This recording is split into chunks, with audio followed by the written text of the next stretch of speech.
Hello again, welcome back to the channel. This is the last book that I read just recently during the Christmas break here. Skulduggery Pleasant, Playing with Fire. This is the second novel in the Skulduggery Pleasant series, and it's just as enjoyable as the first one. So let's set about with the synopsis. Stephanie Edgley is the young woman. She's now 13, and she is working with Skulduggery Pleasant as kind of a bounty hunter of sorts. They're searching for people who have broken magical law, and they are working on behalf of the Sanctuary. The Sanctuary is the kind of magical hub, if you will, where, you know, they have the council and all that other stuff. She is now going by Valkyrie Kane. In the Skulduggery Pleasant world, you have power over your foe if you know their name. Now, this is a little bit different than knowing their true name. Everybody can have three names. You have your true name, you have your given name, and you have your the name that you take for yourself.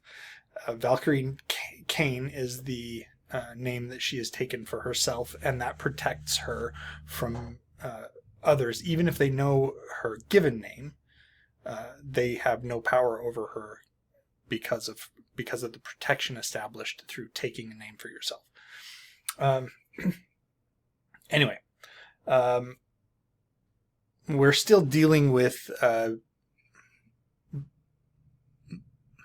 malefactors, if you will, that want to bring back the Faceless Ones. The Faceless Ones are the evil gods who once ruled the earth and were driven away by the ancients. And the ancients are Stephanie Valkyrie's ancestors. So she has connection to magic through her ancestors, and she's actually starting to learn that magic for herself. Skulduggery has been teaching her to use her powers that she started to develop in the first novel. So there's a ally of the original villain who started this magical war several years ago, the one where Skulduggery himself was killed,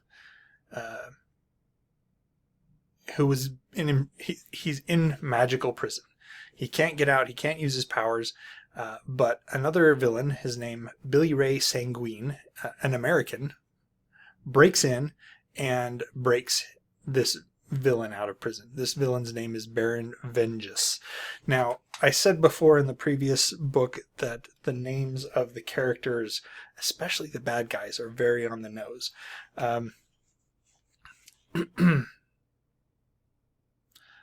This goes along with the whole names thing.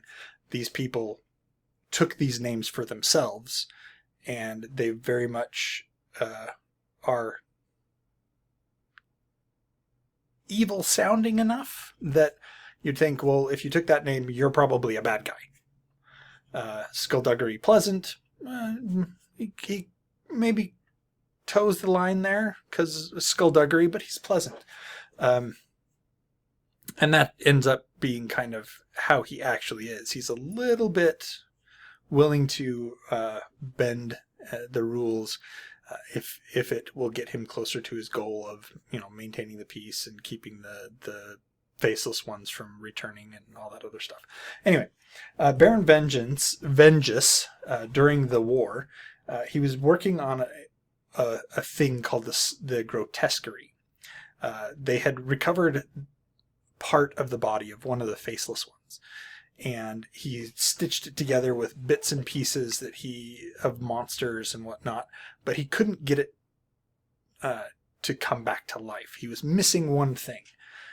Unfortunately, that thing is the blood of the ancients. And we have Valkyrie Kane, who has the blood of the ancients. Now, Anyway, let's proceed. There's something that I'll bring up a little bit later. So going forward, Valkyrie Kane becomes the target of Baron Vengeance because he wants to use her blood to reanimate this body of the faceless ones so they can use it to bring back more of the faceless ones. So Skulduggery, Valkyrie, and their other allies, they find themselves in this situation where they think there's a mole within their organization because nobody was supposed to know where Baron Vengeance was being held captive. But the bad guys somehow found out. So they're trying to make sure that Baron Vengeance and his allies can't find the grotesquerie. They're trying to protect Valkyrie so that he can't then, if he does find the grotesquerie, it won't matter because he can't reanimate it. And Valkyrie is having a great time. She has a magical double that she sends to school and things, and it absorbs knowledge during the day, which she can then absorb into herself magically. So it's like it happened to her, but at the same time, she can be out on these adventures with Skulduggery. And again, she feels a little bit too mature for the age that she's given in the novel. That being said, it's a good adventure. I very much enjoyed it. There were parts that were a little bit... okay, so let's get into a couple of things. One thing that I always hate about these bad guys, where it's some sort of evil god that ruled over mankind or whatever, and they're working so hard to bring them back. One, I feel that's so short-sighted of them because they're all, the bad guy is always thinking, well, if I bring these evil gods back, they will reward me.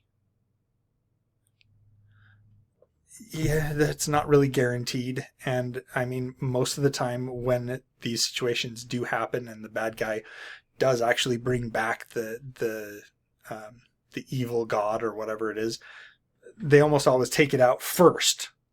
Take out their revenge first on the guy who actually helped bring them back. So there's that to start out with. I feel that it's maybe an overused trope to, I'm bringing back these evil beings, and we know they're evil. Everyone knows they're evil. It's not like, oh, they were just misunderstood. It's like, no, everybody, including the bad guys, know they were evil. And yet they want to bring them back to destroy everything. And yet they think that even though they are going to destroy everything, they will be somehow rewarded. Anyway, the other thing in this one that to me was a bit weird was that they were focused so much on Stephanie, on Valkyrie Kane, and getting her blood. She's not the only one of her bloodline. She has parents. They're still alive. She has an uncle and 2 cousins still alive. In fact, she goes to a family reunion of her father's side of the family. Her father's side of the family is the side of the family that are descended from the ancients. So everybody's focused on her, on getting her blood. They could really just abduct anyone from her family and use their blood. It's not like hers is the only, it's not like she's the last descendant of the ancients. There's a whole extended family that all possess that same blood. And they actually go to her family reunion in this book. And they literally could have abducted almost anyone from that family reunion and use them to try to animate the grotesquerie. but everybody was focused on just her. So anyway, that was kind of my little rant for this one. It's still a pleasant read, still highly enjoyable. I've actually checked out the third book from this series from the library, and I plan to start that either today or tomorrow. That's it for today. Let me know what you thought of Skulduggery Pleasant. Let me know if you've read any of the other books by Derek Landy. And until next time, well, first, like, share, subscribe, comment down below, all that other jazz. And until next time, enjoy what you're reading.